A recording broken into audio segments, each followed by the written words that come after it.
Right. Because I will start the speech. 3, 2, 1. When you are being accused of something, no matter how small or how big it is, the first thing, the first reflection, the first reflect that you do is to flinch, whether or not you want to admit or not, regardless of how it's all. We think that that is what it is for confrontational advocacy on their side of the house, especially in a place where it's already acceptable, in a place where it's already liberal, and most people accept you accusing of someone when it's actually something really small, and then saying that they're awful, they're bad, etc., ruining everything. It's actually going to get you more alienating because of you are the first person to alienate. Let's first describe some of the actor in this. First of all, feminism in Western liberal democracy. Where is this Western liberal democracies? Western, but we to specify. But for example, in a state where it's mostly democrats, where people understand this idea of left or whatever. But apart from that, and even if on the worst cases, when they said, well, in the U.S., for example, in the U.S. where Donald Trump is the president, someone who is a Republican, but there is still like this Western liberal democracy is the state where it's like mostly accepting those feminism ideas. And even if Donald Trump was the president, in this case, in this state, his control is at the very least very minimized because of there are also representatives that win mostly on that state who are blue and liberal and democracies, right? But let's talk about the feminism to begin with. What are they? Where are they now? Like, what are their status in this Western liberal? Awareness and like a lot of discussion is already happening on that side, and it already already like within into the society. It is almost considerably normal, in which case a lot of issues are being addressed and being discussed within societies.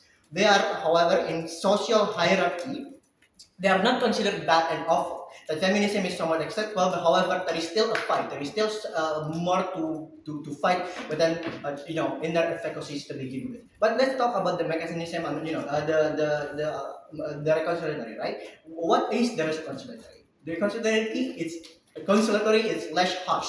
In which case, that yes, it is somewhat slow. It is somewhat not towards confrontational, but it is the idea of it is that it is talking to you in a way that it's seeping and planting the idea of feminism within society to begin with, right? How is this important? Because it is very much reconciliatory about two sides accepting this and making sure that it's good. It is sustainable. In the law that we created will be sustainable because it goes through long, extensive with many discussions with many stakeholders in mind. Keep in mind that in this, the quality of the law, when it comes to happiness, the quality of the policies, the quality of the law is still good because of this extensive process. However, and even more when it comes to about the law, other laws that are not directly confrontational, right? Like the laws are still there. Like if you are like a sexual abuser or like an assault, the law is still there. Even just because we're saying that it's reconciliatory doesn't mean that we will not have like a really impact hard-hitting goals and laws to begin with, right? But what are confrontational? Confrontational or radicals? Their demands are very much very to the point. They're very fast-paced. But the problem is that in their side of the house, it is a hole that you need to fit in, but then forgot after after you fix it, right? So therefore, it is not sustainable in their side of the house. Also understand that within feminists right now, we already have a lot of the case right now is that there are already many feminism organizations, female president, prime minister, and a lot of lobbying in politics. So then, what are our goals? Our goal is that it's no longer a basic level of awareness, but however, we're setting it on a higher level. So, for example, rights, gender pay gap, changing the narrative for women in industries and whatnot. But what do the members want? The members still want a better law for their life, for women, for feminism in general. And the reconciliatory is better for their life because one, in this liberal case, there is no huge force to use confrontational because it's not per se as bad like that. But yeah, and there is less division when it comes to I will explain later in argument. Let's go into my argument. Number one, how is this uh, uh, reconciliatory is going to reduce conflicts and make a better law. The problem here is that the confrontational means conflict. The confrontational is actually going to attack on a certain thing, and it's going to equal some conflict. Confrontational fails because it has an inherently we versus them idea. This will create a backlash of a place of no understanding when it comes to I want this, you have to follow this, and there is essentially no towards the two sides, right? And this is also thing is that when you do the confrontational, when you are being attacked, most of the time the problem is within policies, people will most likely will say no first and like defend themselves because they are being attacked by this confrontational. How is this not going to exist in our side of the house? We will feel it because in our side. In our side, there will be less division and there will be less gender-based fight. But however, the process of this is that it's more over towards like because we already have a good view of the society and we already have a good lobby. This will essentially lead to like hearing in tables about solutions and like creating a lot of a good circle of like people talking about this. So then, therefore, not being reconciliatory reduce conflicts. But let's go to the second argument. How is this actually going to create a better law? The problem here is that confrontational is very alienating, right? They fight away from the people. It's almost like an exclusive fight and not a lot of people are entering, right?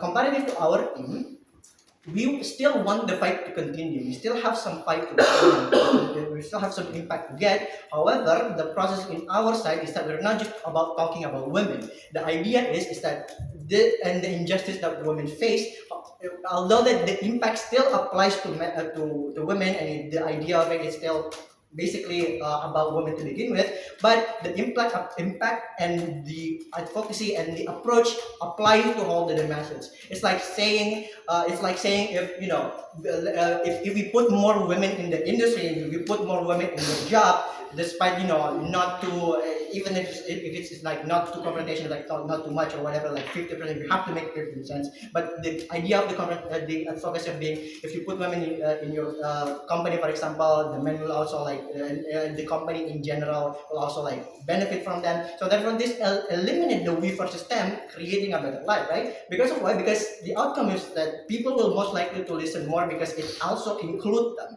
It is not exclusive. It's very inclusive of like I will be affected if this if their idea is also like bring upon. This will create a big scale of understanding in society. It change like a leading it leads to a changing solution policies of like getting companies, getting industries, even society with like a lot of stakeholders will even change to change and reconsider the idea into integrating this feminism because of the reconciliatory approach. Thank you so much. Okay, next guy.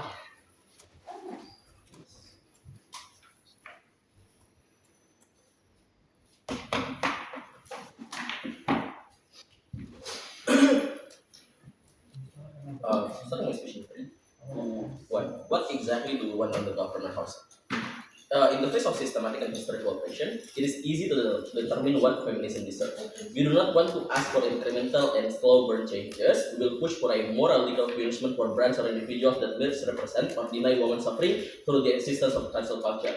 We wish for the systematic opportunity to regain female freedom in male-dominated spaces like academia and tech industry via the use of radical demands on scholarship quotas for women. We will try to free women from the oppression that big corporation has of asking that what they have is enough, or that husbands taking away their lives via the existence of second shifts that women will still have to do around the house, cooking, cleaning, tending to children via a much better wages. We will radically advocate for whichever feminist politicians are willing to change the policies regarding women. We're going to be pushing for a much more radical changes in the parliament, and that is what we stand for. But several responses then.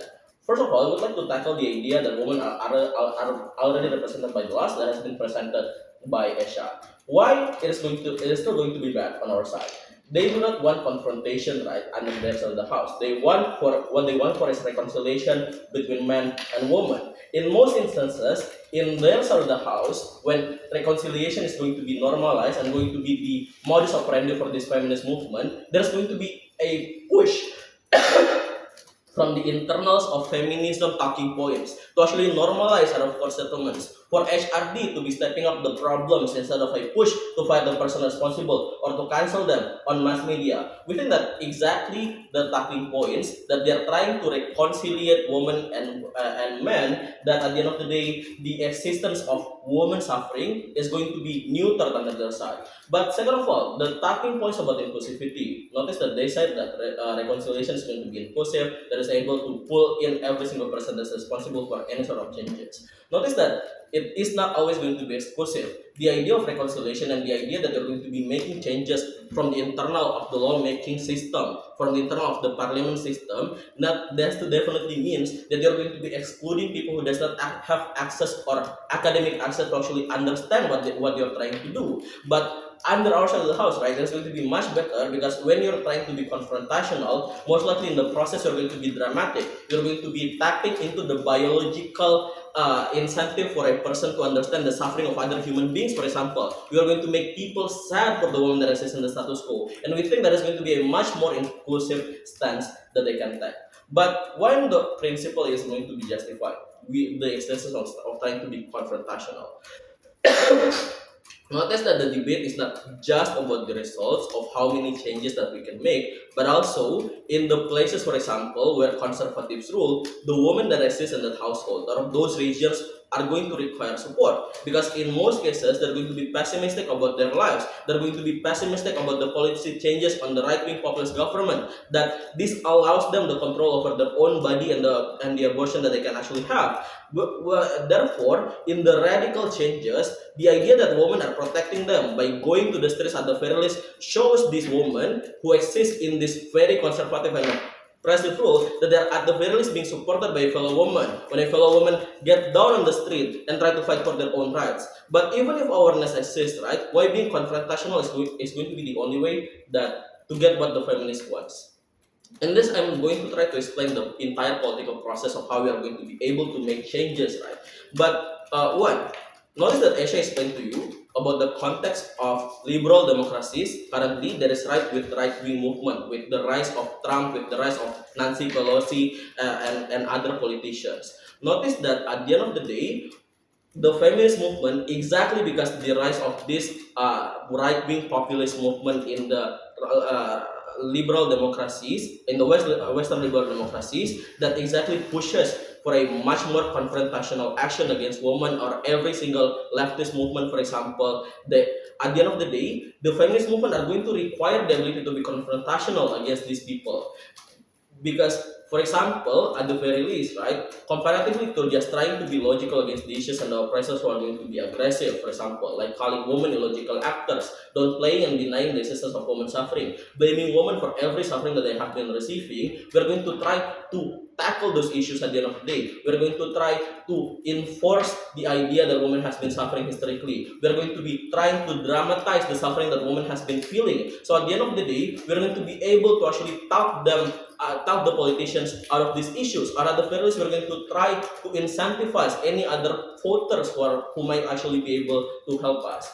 But notice that second of all, historically, the entire process of feminist movement has always been radical. That they have always been pushing for radical changes because it is the only opportunity that actually women have to fight against a bigger actor than themselves. There is the idea of that at the end of the day, women has the ability to actually fight for whatever side is trying to deny their sufferings, because they have been able to actually tackle this issue by presenting people the biological abilities to actually portray whatever suffering that they have been feeling, and therefore able to understand them in a much deeper level. But first of all, as a feminist movement that is confrontational, knows that the idea of political process and political incentive, that at the end of the day, you will have the ability, you will have the power to frame that women who are actually voting for Trump are betraying their own genders, are actively trying to advocate for a further suffering in women's inclusive abilities to actually vote, to actually try to get a better opportunities in their lives. And we think that this is going to be the only way in which people can actually get their own representation. But let's try to prove on why this is going to be likely to actually change. Well, let's use a little Overton window logic, right? That over the period of time that you are pushing for different radical changes and different radical ideas, you're going to be pushing for people to disseminate those ideas and try to actually get the idea that what they're talking about. Notice that the process looks like this. One, the change of the idea. One, we are going to be changing the idea of the swing voters. Voters who are still in the fence about aligning to the right-wing government and the left-wing government. We are going to be pushing for a much more radical position. We are going to try to input every woman suffrage in performative actions that is going to be reported by mass media, that people are going to be interested in talking about in social media to disseminate their sufferings and understand them in a much deeper level. For example, we are going to be creating performative action and emotional attachments through movies in which people can actually try to understand our issues and then try to vote for the government or women politicians that is going to tackle these issues. But in the process of exposing them to the rawest details of women suffering, which will only be likely attainable through confrontational changes, they will be able to understand the suffering in a much deeper level. But confrontational focuses are inherently flashy. This is the second reason, right? Historically, every single confrontation shakes the public that most of us have been neutered in the idea of confrontation, and that is fair. And that is the exact reason whether there's going to be a much more likelihood for media to actually be reporting on these issues and try to get the attention of the swing voters. And that is why it's going to be good. By why reconciliatory is going to be bad.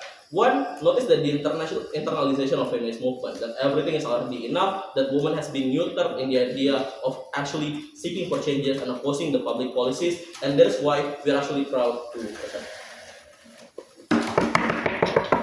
Okay, next.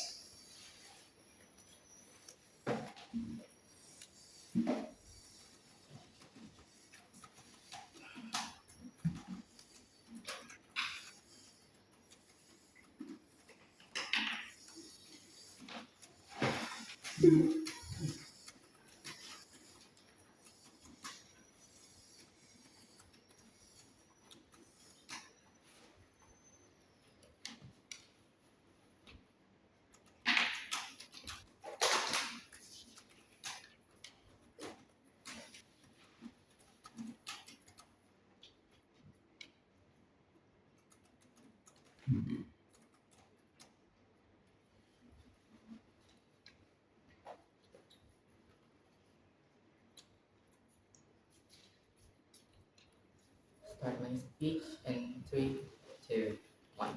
Hello. I'll start by speaking, replying to a few of their arguments and most of their arguments on what they said in their speech. First of all, they said that in our side we are emphasizing that the existence of women will suffer even more. Why? Because we push them to be individual. Because we push them to be independent in the status quo by simply just applying policies that they should considerably be of a gender equality methods, right? For example, like giving them competition in the work job to compete ideally with other people without standing against any other policies, biasing, making women seem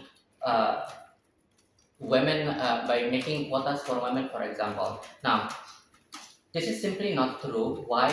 Because in the status quo, in the Western side, women are taken considerably. The likelihoods are women will suffer, but they will suffer like everyone else in general. Instead, on your side, women are considerably viewed as weak because you are spoon feeding them by giving them policies to make sure that they get jobs in the first place, right?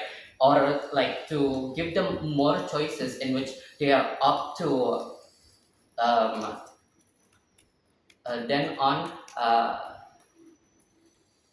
abuse the choice that you give them in the first place. Now, second of all, you also said that you in your policy you would talk to politicians dramatically. Now, we say that this won't happen because first the likelihood is the what my opening already says that they are likely to push away people because you are continuing to pursue your policies in a pressurable method. Now, it will also be bad because considerably when we are talking to other parties where they are traditionally focused actors, where they are having values of traditional methods and seeing women as um, lower beings in the first place, you would then make the image that women are being dramatic and being emotional as they previously suggested were by these people. Now, what you would then do is that make that value more considerably amped up on their side, because they would think that, oh, they are finally arguing their issues, but they are explaining it in such a dramatic way. Now, moving on to my extension. On our side, we think that, oh yeah, I would like to extend what my opening already said.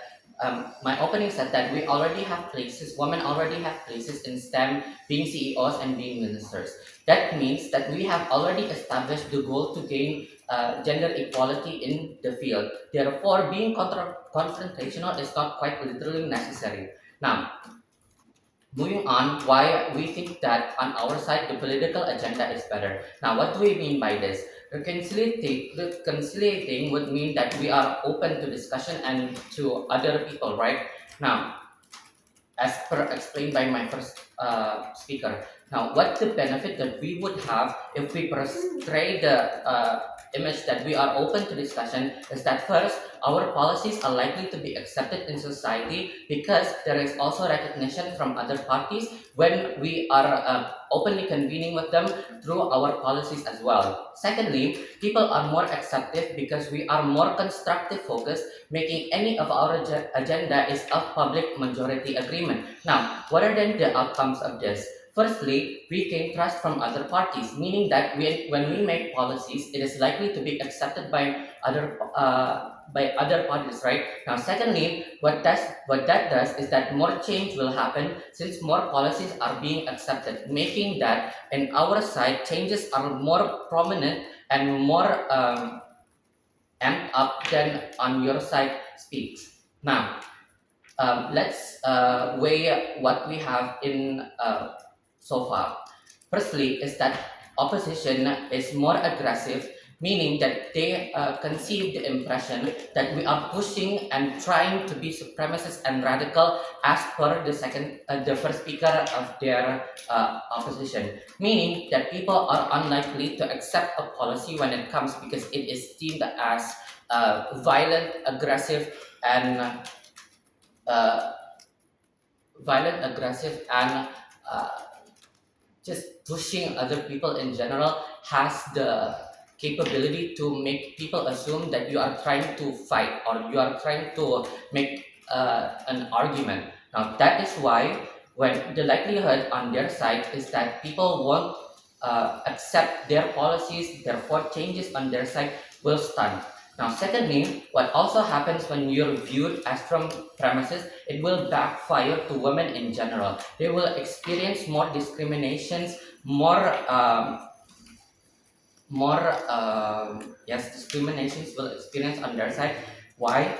Because the image of being supremacy and being superior than other people would mean that you are trying to control them. When you have authority, people are likely to try to um, gain gain authority as per what the feminist has trying to achieve at this. We are constantly being discriminated, therefore we lack authority, and when we lack authority we feel like we want to gain authority. That is what also other people will feel when we perceive the image that we would be confront with them, right? Now, what would happen? Women in society would be backlash because they would experience discriminatory acts, for example, right?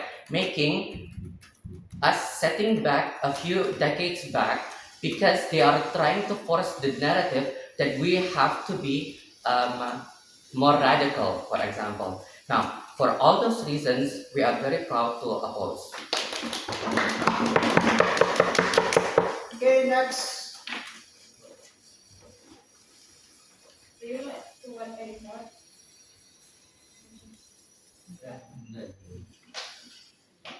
Yeah.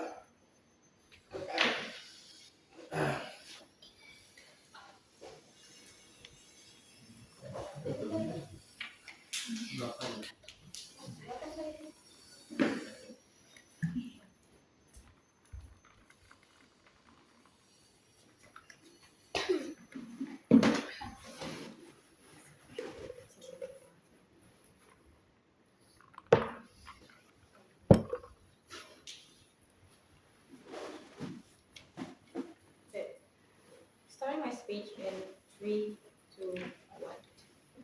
Just because we play in the context of liberal democracies with full awareness of society does not necessarily mean the fight is over, panels. Does not necessarily mean you are justified to topple down the strong spirit of feminist movement under government side of the house. Does not necessarily mean the feminist movement should adopt reconciliation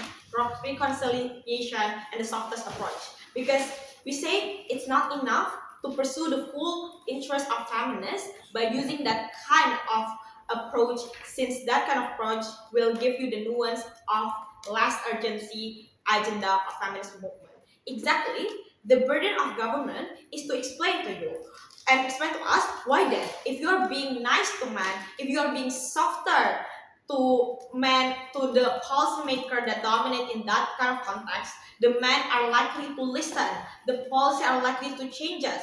Because if it's not, then there will be no urgency for them to pursue this motion.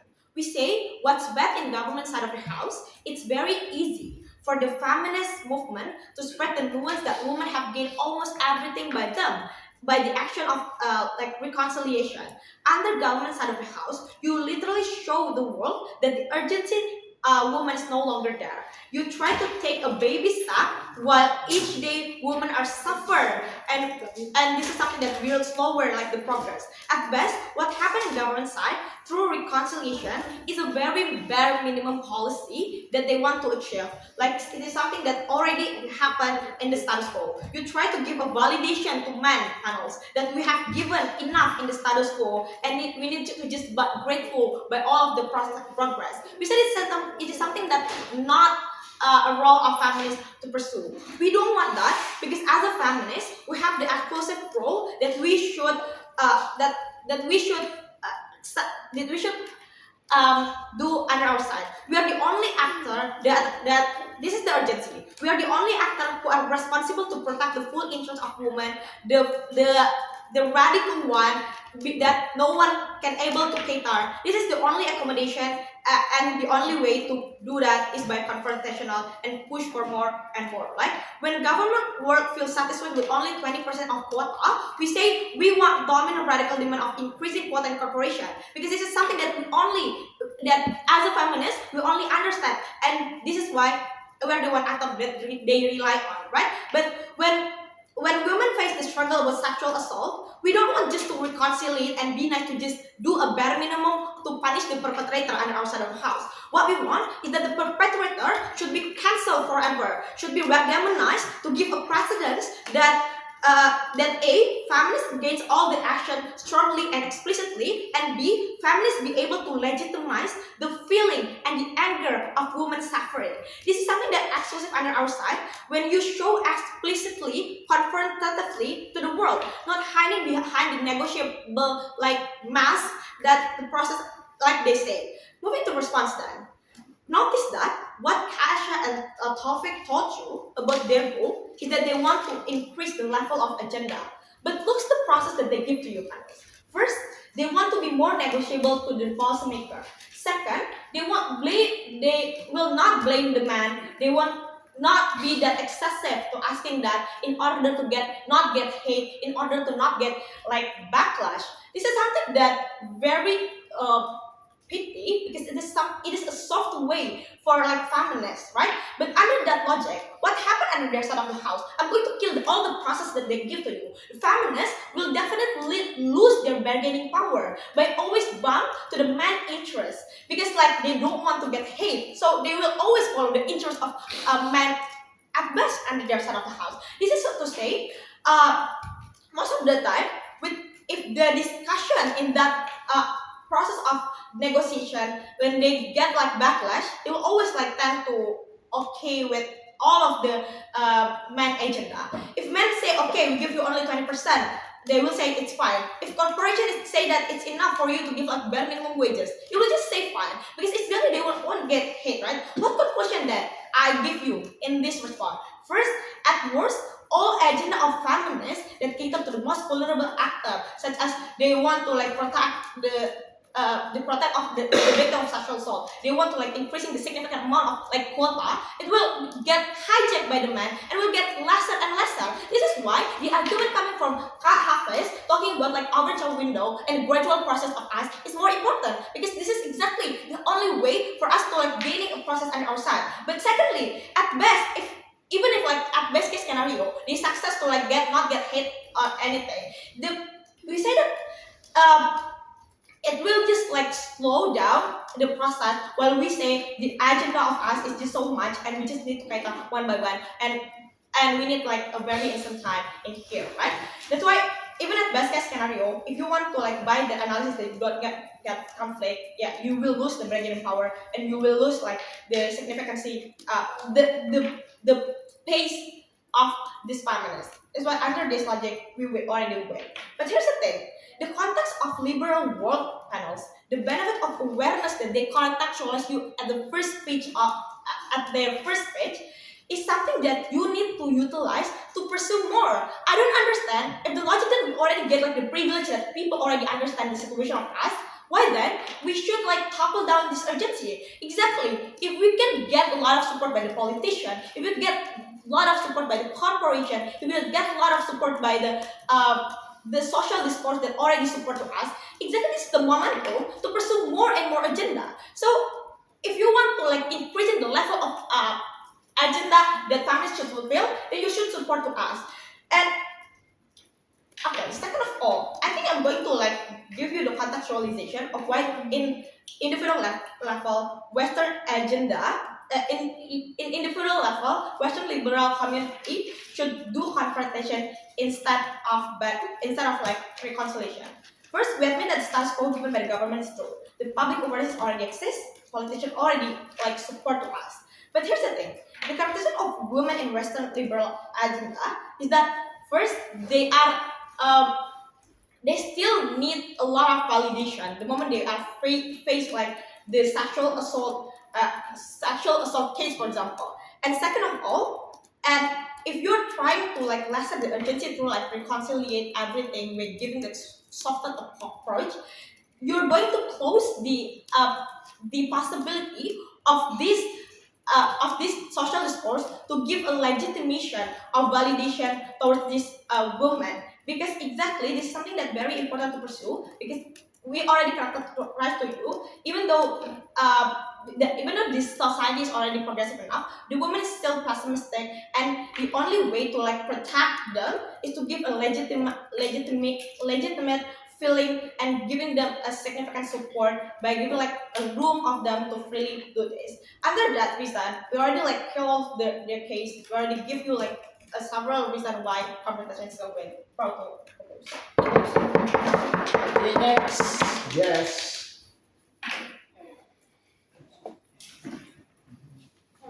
I just need to sort this out there. I already sorted out in my head.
I would like. I'm sorry, I need a drink.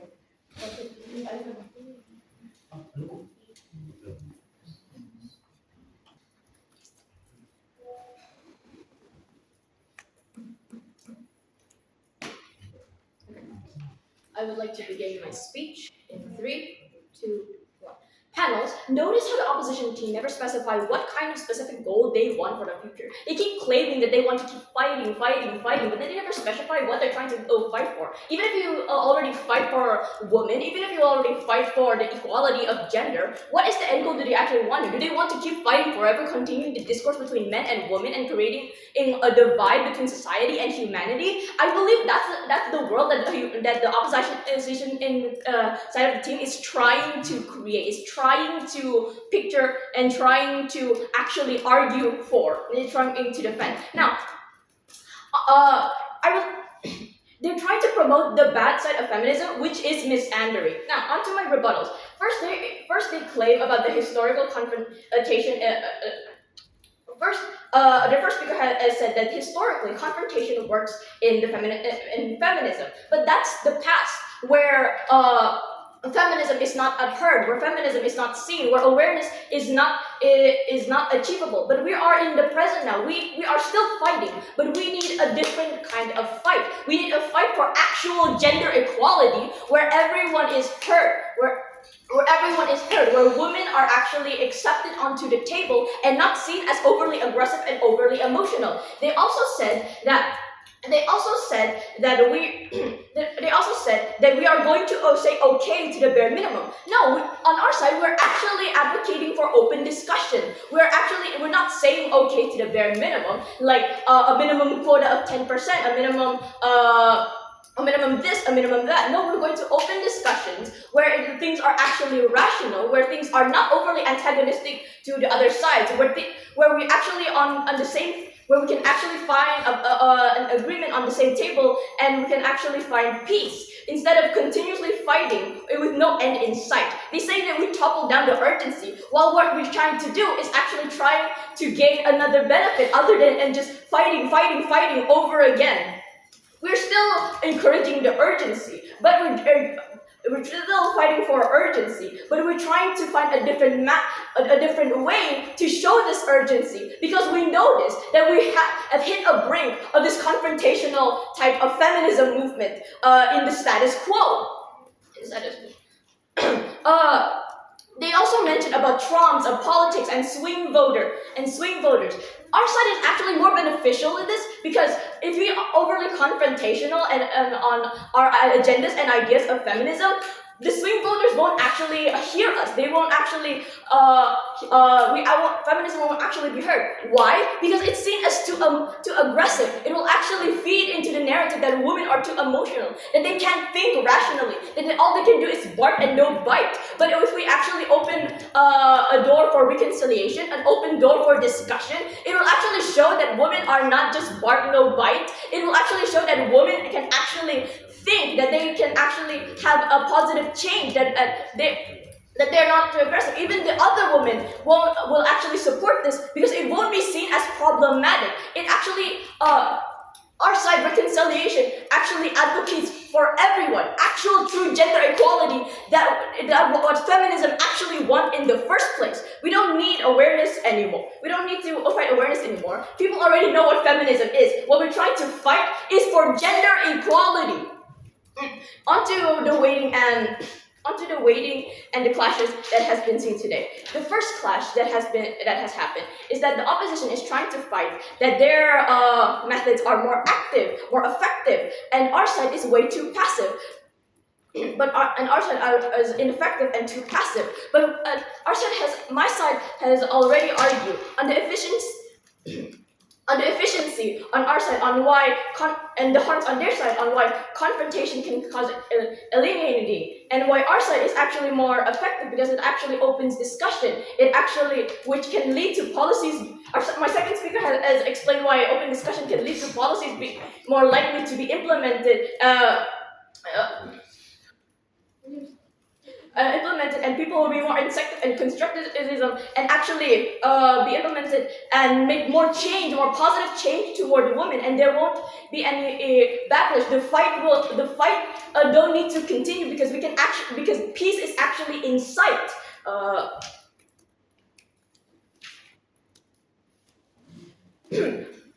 Meanwhile, on their side, although there is action, although there is activeness, their side is actually the one that's less effective, because it actually encourages the antagonization of men and discourse that won't promote a better act, and actually incentivize people to not listen to feminism because it's overly emotional, it's misandry. It's overheard. We get it. Shut up.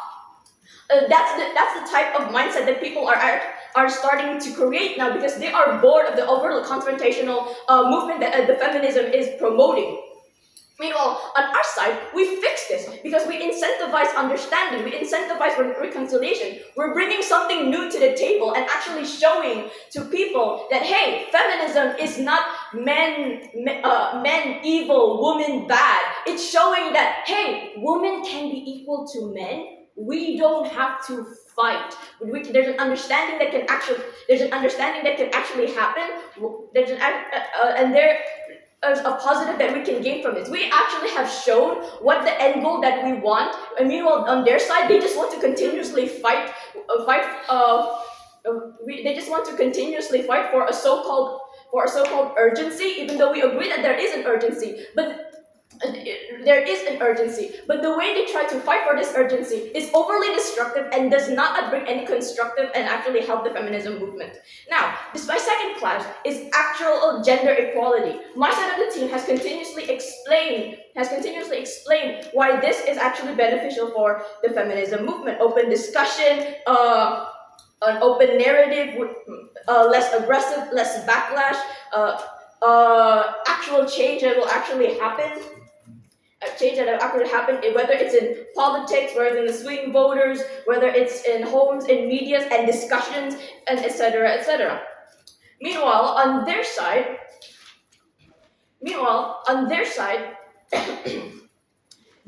they promote antagonizing men. They promote alienating. They promote antagonizing, demonizing, saying that, hey, men are all evil, men are all pigs. That's the type of confrontation that they actually push. Now, how is this likely for them to push this narrative? Is because if you push the narrative of being constructive to men, it's so easy for that to slip into men are all bad narrative, and that does not push the gender equality narrative that we actually want. Meanwhile, like I said, on our side, it's actually advocating for better change, better understanding, actual gender equality that will create actual change that can be peaceful and accepted, and then can be integrated into society where the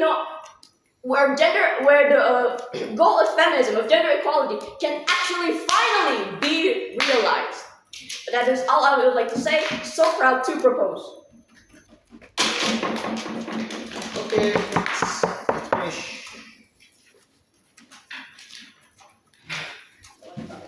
Time.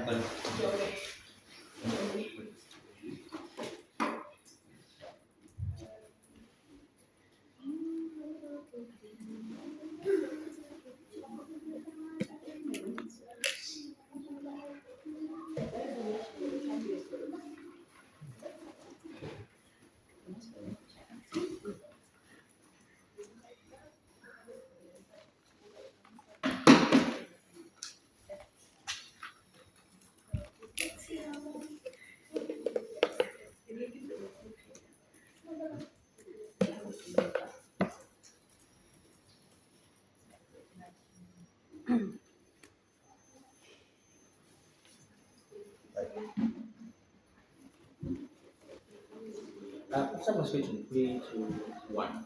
The problem that government misses about what Western liberal democracy even is that even if feminist movement and its ideals are acceptable and are being accommodated, it's not the only thing. Issue prioritization in the minds of society exists, and it's as diverse as it can be because you have multiple norms and stakeholders that is also influencing society in Western Liberal Democracy. This looks like capitalism, which makes people prioritize the issues of the national economy like unemployment and inflation. This looks like social issues like immigration and crime rates as being advertised as the most urgent issue by the Trump administration. This looks like religion, for example. This is why awareness does not always materialize to policy changes because people are also aware of other things and prioritize those issues to be materialized first. So the burden in proving which approach is successful is contingent upon who can prove the process in which we raise the feminist ideals into the forefront of what issues are being prioritized by society. And I think this is their biggest logical gap so far. How do you convince men? How do you convince swing voters to prioritize feminist ideals in comparison to other issues?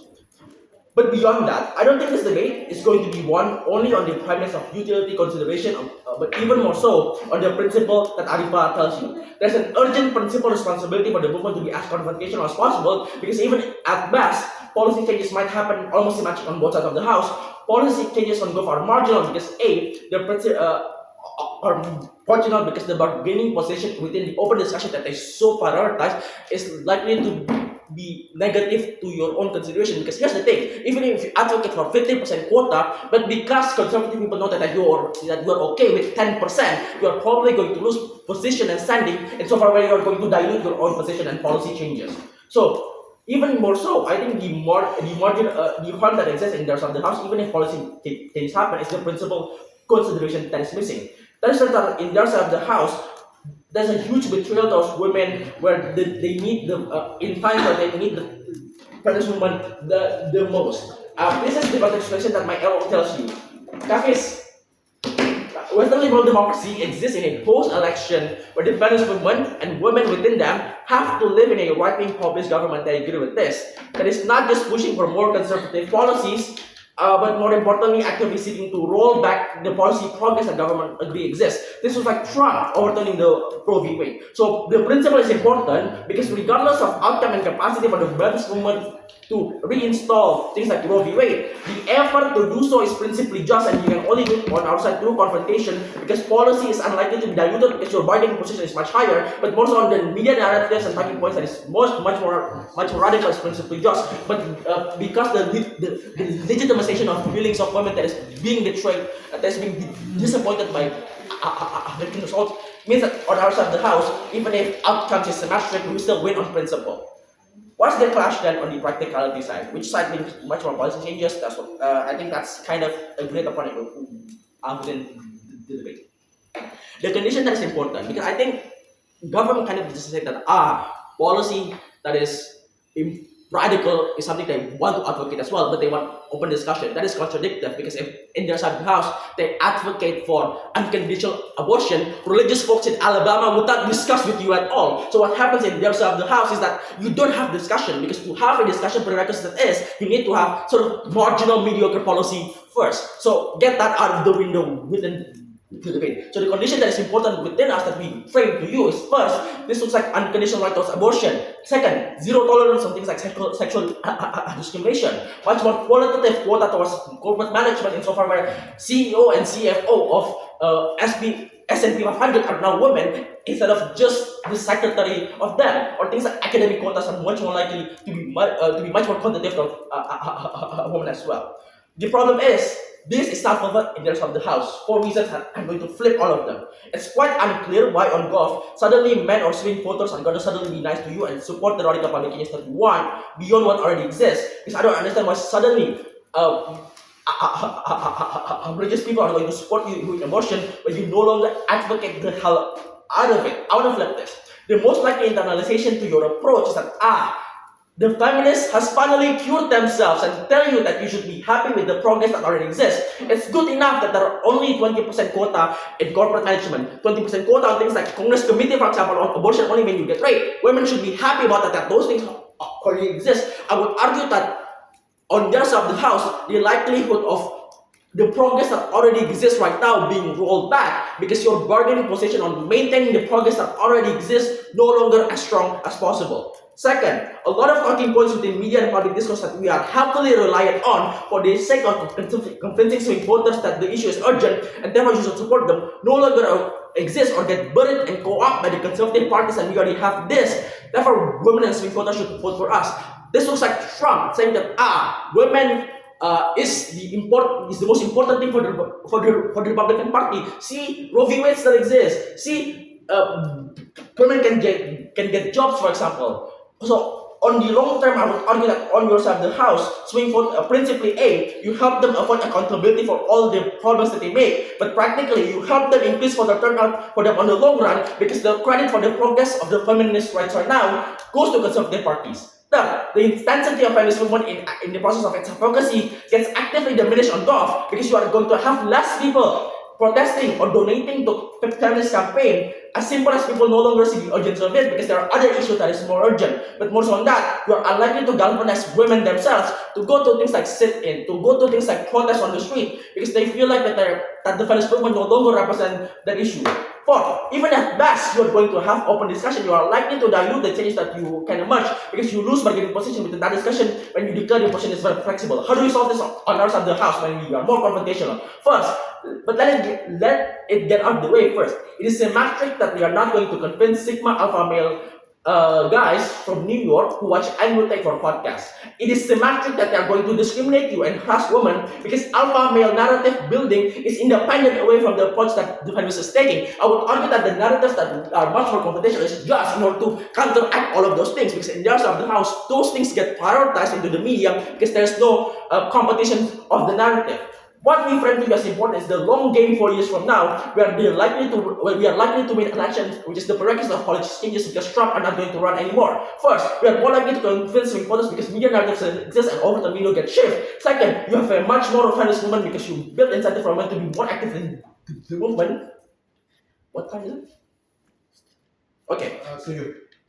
Oh yeah, sure. So things like bigger scale grassroots activities like going door to door are more likely to happen, because simply you have much more people going to volunteer and go there. Second, the overturn window analysis, even if on our side of the house policy changes does not manifest radically, I would argue that incremental changes still exist, because A, right now on our side of the house, the voter base of women gets much more stronger because you have voter turnout. So even conservative politicians have to consider the policy change, the policy consideration that women likes. For example, things like abortion. That's why you have Roe v. Wade still exists in 2016, but you don't exist in 2020, because various women is much less confrontational on their side of the house. I would argue that on our side of the house, even if short changes doesn't exist, it still exists. In 2008, radical changes are much more likely to happen. For all these reasons, proud to vote.